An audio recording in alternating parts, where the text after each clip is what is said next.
Investment advisers के CEO Ravi Dharmashri जुड़े हैं। रवि के पास इन्वेस्टिंग में 2 दशकों से ज़्यादा का अनुभव है। रवि बाजार और सेक्टर्स की अच्छी समझ रखते हैं और रवि ने अपने BQ प्लैटिनम प्लेटफॉर्म पर 20% से ज़्यादा के रिटर्न्स दिए हैं सिंस इंसेप्शन। इनकी फैमिली लेगेसी भी रही है इन्वेस्टिंग में और फाइनेंस में MBA किया। राकेश झुंझुनवाला के साथ भी जुड़े रहे थे ये, उनके साथ भी इन्होंने काम किया है। उनको जोड़ते हैं शो में। Ravi ji, good morning. काफ़ी साइकिल्स गुड मॉर्निंग देखी अनुज। काफ़ी साइकिल्स देखी होंगी मार्केट में आपने। इस साइकिल में कुछ मिड कैप्स और स्मॉल कैप्स में जिस तरीके से एक रैली बनी, उसको देखकर कुछ पुराना टाइम याद आ रहा है या कुछ लग रहा है कि थोड़ा अनकंफर्टेबल फीलिंग आ रही है या नहीं, मार्केट का पार्ट एंड पार्सल है? नो, क्लियरली ये एक फेज है जहां पर कार थोड़ी तेजी से जा रही है। सो थोड़ा कॉशियस रहना चाहिए, इसमें कोई डाउट नहीं है। बट इसका मतलब ये नहीं है कि आप इन्वेस्ट करना छोड़ दें। आप ये समझ लें कि अब यहाँ पे निवेश करना एकदम ही गलत है, और ऐसा मुझे नहीं लगता है। यस, ये थोड़ा फेज है। कभी कोई भी बाजार एक तरफा ज्यादातर नहीं चल सकता। तो अगर इतना ज्यादा जोर से ऊपर तो शायद दो दो स्टेप पीछे भी आ जाए। पर वो 2 स्टेप पीछे आएगा तब ये समझ लेना कि दैट इज एन अपॉर्चुनिटी, और आपको वहां पर निवेश करना चाहिए। So from a medium term and longer term perspective अभी भी तेजी का व्यू बरकरार रखना चाहिए। But you have to be selective and careful in the kind of companies that you pick. Momentum chase नहीं करना चाहिए, और खासकर लो क्वालिटी की कंपनी हो तो वहां पर ज्यादा डर के रहना चाहिए। तो इस समय पर्टिकुलरली कहाँ पर आपको लग रहा है कि बहुत ज़्यादा अनकंफर्टेबल हो गया मामला, रवि जी, जहाँ पर आपको लग रहा है कि शायद थोड़ा सा केयरफुल, जहाँ पर कार शायद 200 की स्पीड भी क्रॉस कर चुकी है? नहीं, सो हाँ, ये सब नए एक्सप्रेस वे हैं तो कुछ 140-50 के स्पीड पर भी जा सकती है यहाँ पर गाड़ी। But I think some of the government owned companies जहाँ पर एक्चुअली तेजी की काफी सही वजह थी। आई वोंट से कि एकदम ही पागलपन हो चुका है, बट काफी भाग चुके हैं शेयर। शायद 25-26 का नंबर भी, FY 26 के नंबर भी शायद थोड़े डिस्काउंट करने लगे हैं। तो I would say defence related companies, then some electronic manufacturing companies, railway companies, यहाँ पर थोड़ा डर के रहना चाहिए। यहाँ पर आई थिंक आपको साल 2 साल शायद रिटर्न ना आए या 30% नीचे भी गिर जाए तो कोई सरप्राइज नहीं होगा। रवि जी, अभी आपके इस कार्यक्रम में शिरकत करने से पहले हम दो स्पेस कमोडिटीज के उन पे बात कर रहे थे। केमिकल्स, जहाँ पे फर्स्ट हाफ ऑफ CY 23 थोड़ा सा वीक रहा, both in terms of price और रिलेशंस और डिमांड सबकी तरफ से अगर आप देखें। और एक मेटल्स जो कि बिल्कुल इन्वर्स रहे, वो ऑल टाइम हाई पे ट्रेड कर रहे हैं। इन दोनों स्पेस पे आपका, रवि जी, आउटलुक क्या है इस वक्त, जहाँ पे मेटल्स में आपको काफ़ी अच्छा खासा लेवल मिल रहा है एग्जिट करने का भी? क्या आपका एग्जिट व्यू है? और क्या केमिकल्स जहाँ पे एंट्री पॉइंट अच्छा मिल रहा है अभी, जो कि तो रीसेंट हाई से लगभग 10-12-15% नीचे है, वो पिक पॉइंट अच्छा लग रहा है आपको? Good morning Virendra ji. मैं ये कहूंगा कि केमिकल पर हमारा थोड़ा मीडियम टर्म व्यू आज के तारीख में थोड़ा नरमी का है। आई थिंक यहाँ पर काफी लास्ट 7-8 सालों में काफी तेजी हुई है। यहाँ पर स्टॉक्स ऑलमोस्ट 100 गुना हो गए हैं, इफ नॉट मोर।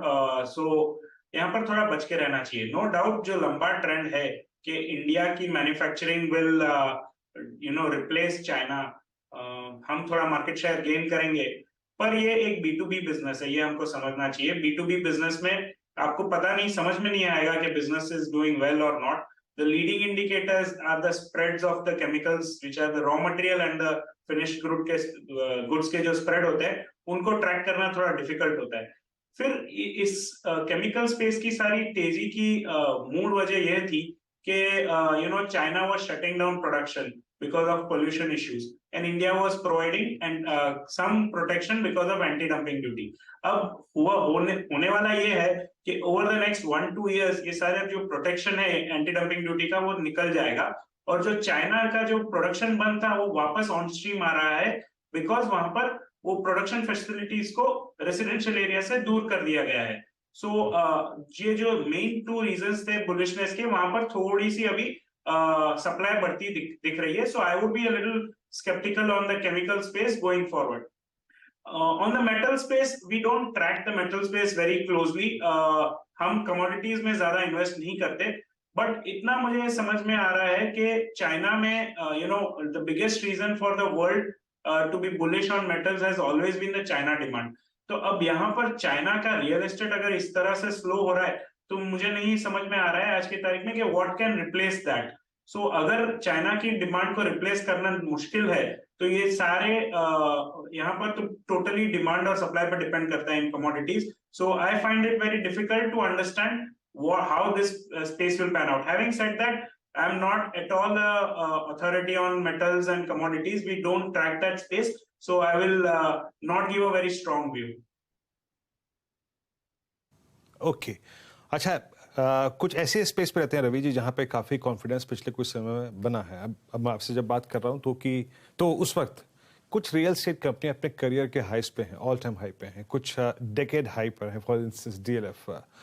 अब आपने देखा मुंबई में जो डील हुई है करीब 5200 करोड़ रुपए में वर्ली लैंड की, आपका व्यू क्या कह रहा है? अभी रियल एस्टेट के मूव को चेस करना चाहिए या फिर एक प्रोस्पेक्टिव ये भी, मतलब मान लीजिए मैं इसमें निवेशित था, अच्छा पैसा बन रहा है, अभी कोई जल्दबाजी है यहाँ पे एग्जिट करने की, या फिर आपको लगता है कि नहीं अभी चलना चाहिए, अभी पैसा बनेगा यहाँ पर जब तक कि आपका हाउसिंग लोन जो है वो 8, साढ़े 8, 9 बजे के 9 की रेंज में ट्रेल कर रहा है?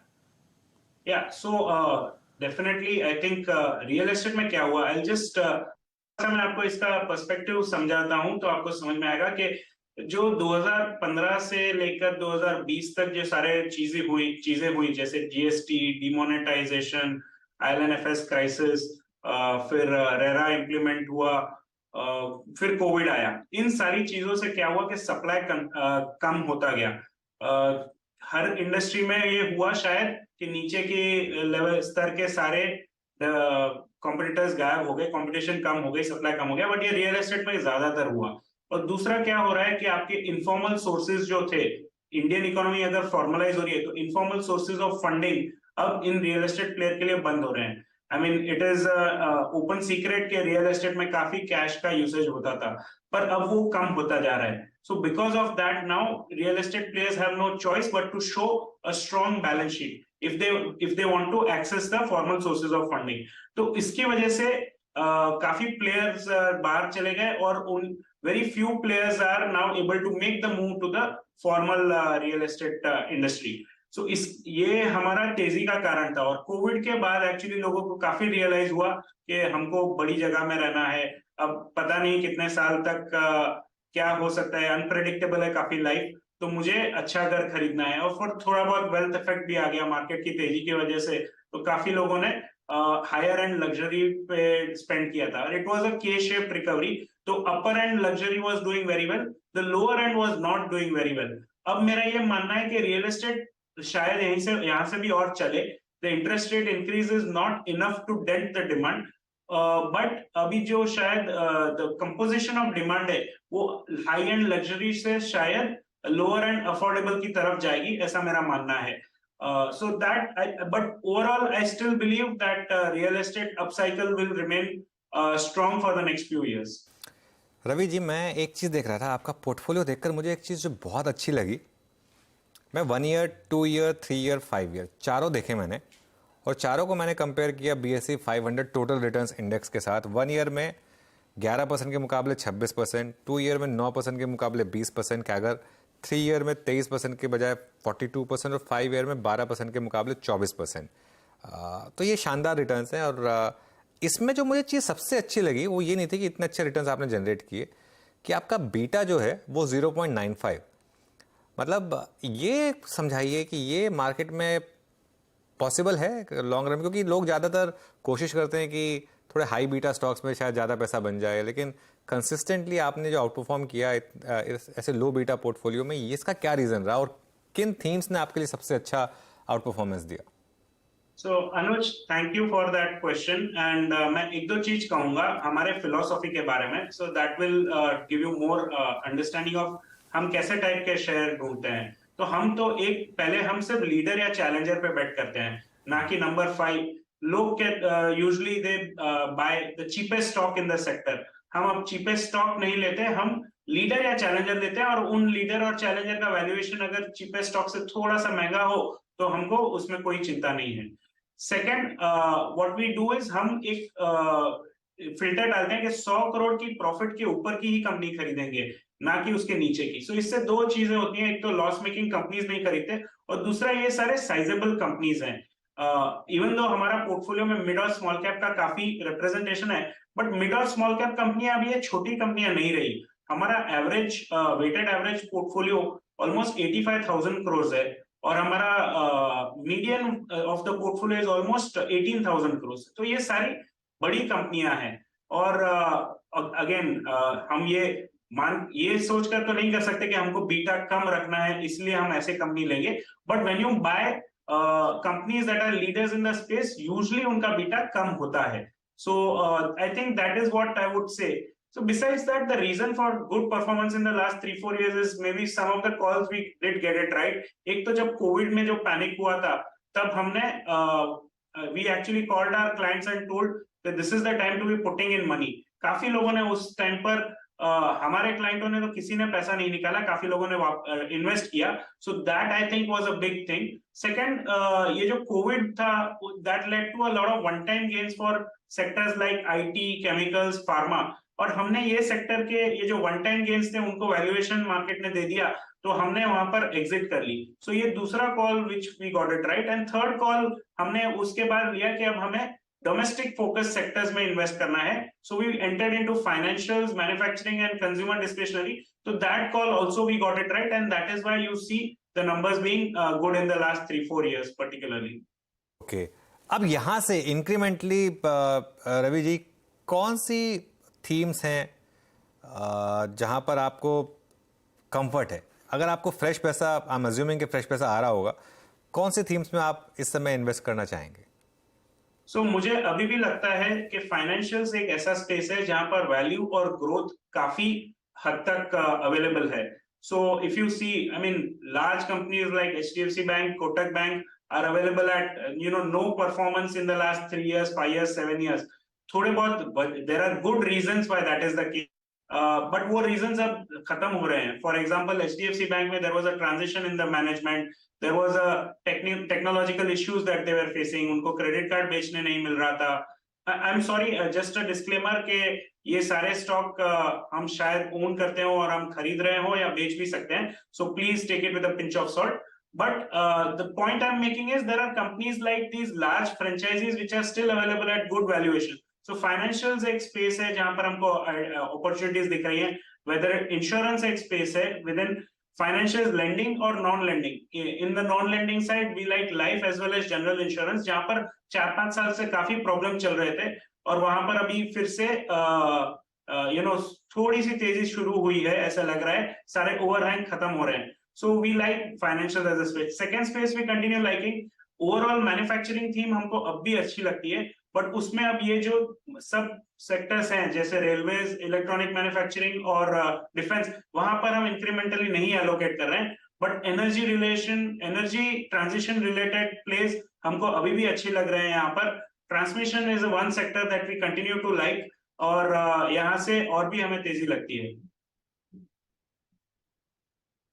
ओके, अच्छा रवि जी, अगर एक स्टैंडर्ड डिस्क्लेमर के साथ अगर आप इस बात की पुष्टि कर सकें या फिर कमेंट कर सकें, आपने पिछले 2 साल में कौन कौन सी PSUs ली थी, और अब उन PSUs में अगर आप प्रॉफिट बुक करने का मन बना रहे हैं तो उसके पीछे कारण क्या है, या फिर अभी आप कहते हैं कि नहीं मैं उसे होल्ड करूंगा, या फिर अभी भी आपको यहाँ पे पैसा बनने की पॉसिबिलिटी नजर आ रही है? वीरेंद्र जी, हम ऐसे नहीं मानते कि गवर्नमेंट ओन्ड कंपनीज है तो लेनी चाहिए या नहीं लेनी चाहिए. अब हमारा व्यू था डिफेंस सेक्टर पे पॉजिटिव, पर ये सारा डिफेंस सेक्टर पूरा ही गवर्नमेंट ओन्ड है, ये कभी प्राइवेट सेक्टर के लिए खुला ही नहीं था. सो जब नए सेक्टर का किसी का बर्थ होता है, तो अब यहाँ पर तो जो कंपनियां हैं वो तो ऑलमोस्ट मोनोपोली जैसी हैं. अगर आपको एरोप्लेन खरीदने हैं तो एक ही कंपनी है, आपको रडार्स खरीदने हैं तो एक ही कंपनी है, आपको अगर शिप बनानी है, सबमरीन बनानी है तो 2 या 3 ही कंपनी है. सो ऐसे जब आपका when government imposes import restriction, तो डोमेस्टिक कंपनी से ही खरीदना पड़ेगा. So no doubt this demand was going to be directed towards these companies. तो ऐसे में जब ये कंपनियां 6-7-8% डिविडेंड यील्ड पर मिल रही थी, तो वैल्यूएशंस भी कम थे और अपॉर्चुनिटी साइज भी बड़ी थी. अब इसमें मैं ये नहीं सोचूंगा कि ये गवर्नमेंट ओन्ड कंपनी है, बिकॉज मुझे अपॉर्चुनिटी क्लियरली दिखाई दे रही थी. बट अब वो जो प्रॉब्लम है, अब एक वैल्यूएशन आ गया, एक स्तर आ गया है जहां पर आप ये इग्नोर नहीं कर सकते कि ये गवर्नमेंट ओन कंपनीज है, यहाँ पर काफी लंपी होता है बिजनेस, थोड़ा विजिबिलिटी अप डाउन हो सकता है, ऑर्डरिंग में, एग्जीक्यूशन में अप डाउन हो सकता है, so one has to be careful about that. But I still believe defence as a theme is not completely over. It will continue to do well over the 5-7 year theme, but we'll probably have some rotation, or we'll probably have a lull period of 1 year or 2 years for these stock, because the stocks have performed very well. Coming to your question on the PSU, अब हम PSU banks में नहीं करते निवेश, इसीलिए क्योंकि वहां पर MD हर 3 साल में चेंज होता है, वहां पर कोई कंपेटिटिव एडवांटेज नहीं है बैंक्स के पास, उनका मार्केट शेयर कॉन्स्टेंटली कम होते जा रहा है, प्राइवेट सेक्टर उनके मार्केट शेयर लेते जा रहे हैं. सो अगर ऐसा है, मोनोपोली नहीं है, कॉम्पिटिटिव स्पेस है, तो then there is no advantage to buying a PSU bank, and that is why we don't buy over there. But that is the reason why we bought different stocks, because they were almost monopolies. Okay चलिए रवि जी, बहुत बहुत शुक्रिया आज हमारे साथ जुड़ने के लिए और हमसे बात करने के लिए. Thank you so much. Okay चलिए, मार्केट में अब थोड़ी स्टेबिलिटी, एक थोड़ा सा डिक्लाइन आई थी मार्केट में, लेकिन अब वो थोड़ी सी अरेस्ट हो रही है. लेकिन बैंक निफ्टी जो है वो हल्का सा रेड में आया था HDFC बैंक की वजह से. सचिन, कोई फ्रेश ट्रेड समझ में आई इस समय आपको? अनुज जी, यहाँ पर मुझे लग रहा है जो सपोर्ट्स की हमने बात की थी निफ्टी, बैंक निफ्टी में, वो ऑलमोस्ट वहां पर आ चुके हैं. मुझे लग रहा है यहाँ पर दोनों इंडेक्सेस में लॉन्ग्स बिल्ट अप किए जा सकते हैं. स्पेशली अगर हम निफ्टी का ही डेटा देखें तो 20,070 के आसपास की सपोर्ट की एक्सपेक्टेशन थी, ऑलमोस्ट वो सपोर्ट अभी हिट हुआ है. एंड ड्यूरिंग द डे मुझे लग रहा है वापस एक अच्छी चाल बन सकती है. जो ओपनिंग थी वो ओपनिंग भी काटने के बाद कहीं जाकर 20,150 से लेके 20,250 इस पर्टिकुलर रेंज में ही एक्सपायरी होनी चाहिए. सो निफ्टी बैंक में भी काफी सिमिलर डेटा है. मुझे लग रहा है 45,720 के स्टॉप लॉस के साथ यहाँ पर फ्रेश लॉन्ग पोजीशंस ऐड किए जा सकते हैं. एंड ड्यूरिंग द डे मुझे लग रहा है 46,200 के आसपास का एक स्विंग बन सकता है. चलिए फिर एक काम करते हैं. आप सबका बहुत बहुत शुक्रिया हमारे साथ जुड़ने के लिए, सचिन और अमोल, खास तौर से आप दोनों का थैंक यू सो मच. और अब इस शो को यहीं विराम देंगे. मार्केट अब फिर से ग्रीन में आता हुआ. बैंक निफ्टी वो जो एक स्लिप आया था वो एग्जैक्टली सपोर्ट जोन से बाउंस बैक करके, लेकिन थोड़ी वॉलेटिलिटी रह सकती है. आज वीकली ऑप्शंस एक्सपायरी है. ट्रेडर्स हॉटलाइन में आपके सवालों के जवाब देने के लिए नीरज जी आ चुके हैं स्टूडियो में. Neeraj ji, good morning. Good morning. और मिड कैप में फिर रौनक आ गई, फिर रौनक 250 पॉइंट ऊपर, फिर वैसा ही माहौल बनता हुआ दिख रहा है. आज बहुत सारे स्टॉक मिड कैप में जो बहुत अच्छी तेज़ी बनती हुई दिख रही है. क्या लेवल रखना आज निफ्टी पर ध्यान? निफ्टी पर हमारा वही लेवल है जो हम 2-3 दिन से वॉच आउट कर रहे हैं. 19,950 टू 20,050 ये जोन है. बैंक निफ्टी में 45,700 के आसपास एक लेवल रहेगा वॉच आउट करने के लिए. और आज का लो अब समझ लीजिए जो है, अब वो आपके लिए इंटरेस्टिंग है. 45,800 अगर ब्रीच हुआ बैंक निफ्टी में तो दिक्कत आएगी. और निफ्टी में भी आज का लो जो है वो अब आप सैक्रोसैंक्ट समझ लीजिए. मतलब अगर आपने लॉन्ग लेना है तो अब वो आपका स्टॉप लॉस हो जाएगा. फर्स्ट आवर लो हमेशा. ओके 950. ओके चलिए हम लोग इस पर नज़र रखेंगे. लेकिन बाजार में अच्छी हरियाली और एडवांस डिक्लाइन कमाल का है. हर एक गिरने वाले के सामने